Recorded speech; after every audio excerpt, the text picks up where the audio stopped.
নতুন ব্যাংক হিসাব খুলতে ও চালু রাখতে টিআইএন বাধ্যতামূলক করতে যাচ্ছে সরকার। শুধু নতুন হিসাব খোলাই নয়, বিদ্যমান ব্যাংক হিসাব সচল রাখতেও টিআইএন থাকার বাধ্যবাধকতা আরোপের পরিকল্পনা রয়েছে।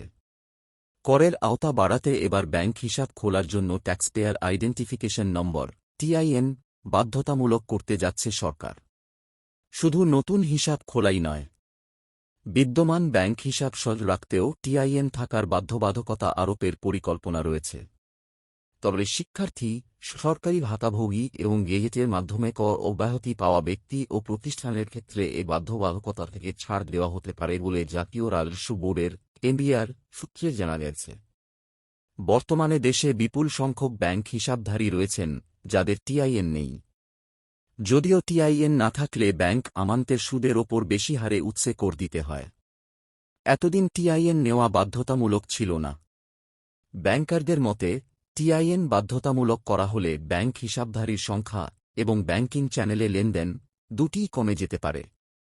তবে কর বিশেষজ্ঞদের মতে, ব্যাংক হিসাব খোলা ও পরিচালনার ক্ষেত্রে টিআইএন বাধ্যতামূলক হলে ব্যাংক লেনদেনের ওপর নজরদারি বাড়বে এবং কর ফাঁকির সুযোগ কমবে।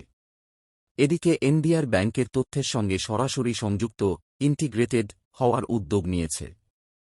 শুধু ব্যাংক নয়, জাতীয় পরিচয়পত্র, এনআইডি, ইউটিলিটি সেবা, সাব রেজিস্ট্রি অফিসসহ বিভিন্ন সংস্থার তথ্য ভাণ্ডারের সঙ্গেও অনলাইন ভিত্তিক সংযুক্তি স্থাপনের পরিকল্পনা রয়েছে। করের আওতা বাড়াতে আরও কয়েকটি নতুন পদক্ষেপ বিবেচনা করছে এনবিআর। এর মধ্যে রয়েছে ১৫০ সিসি বা তার বেশি ক্ষমতাসম্পন্ন মোটরসাইকেল নিবন্ধনের ক্ষেত্রে টিআইএন বাধ্যতামূলক করা, উৎসে কর কর্তনকারী প্রতিষ্ঠানগুলোর জন্য উইথ হোল্ডার্স রেজিস্ট্রেশন নম্বর চালু করা এবং খুচরা ব্যবসায়ীদের ওপর 0.20% কর আরোপ।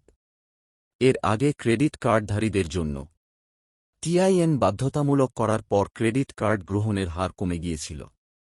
নতুন করে ব্যাংক হিসাবধারীদের জন্য টিআইএন বাধ্যতামূলক করা হলে ব্যাংক লেনদেনও কমে যেতে পারে। বর্তমানে দেশে প্রায় ১৭ কোটি ব্যাংক হিসাব রয়েছে।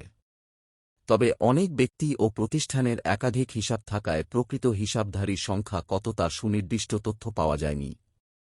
এ ধরনের বাধা উদ্যোক্তাদের আনুষ্ঠানিক ব্যাংকিং ব্যবস্থার বাইরে ঠেলে দিতে পারে, নগদ লেনদেনের ওপর নির্ভরতা বাড়াতে পারে এবং শেষ পর্যন্ত ব্যাংকের আমানত প্রবৃদ্ধি ও তারল্যের ওপর নেতিবাচক প্রভাব ফেলতে পারে।